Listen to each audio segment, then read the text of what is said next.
1936. I was 6 years old, and you know when you get your first bicycle, your first roller skate, do you ever forget it? You still remember it. Well, the 36 flood come, and we lived down below the carpet mill, and Dad took my brother and I, who was a year older than me, up, and we bought a pair of hip boots, and we were men, and I'll never forget that flood. Why are you living in the flood area? You just read that in 30 seconds all the time.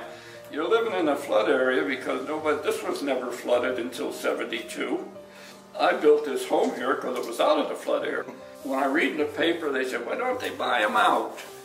The uptown don't realize that you buy the west end of town out, you're going to buy Fernville out, you're going to buy Scott out. Take all the taxpayers out of here, and these people uptown that don't want to pay an extra buck for flood protection, and they have to pay taxes to keep the town running. Oh, they come up with this. They'd have to dredge 25 miles, 12 feet deep all the way across.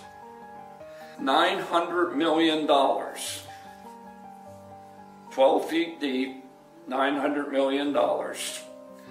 And that did not include going below the abutments of the bridges, the water lines like up here in Espy going, that's just digging the dirt out.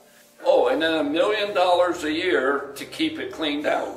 It would be cheaper to buy out everybody in the floodplain than it would be to do something like that. The opposition was the fairground were totally opposed to going across their property, and they fought us ever since. Now, they got a bunch of new members now. I'm talking about the old members.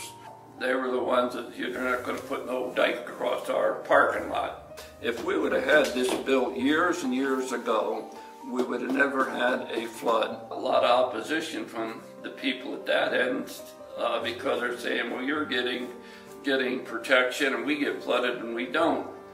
When they would tell me that there, I'd say, look, if you sleep better nights because we're getting flooded while you're getting flooded, let it be.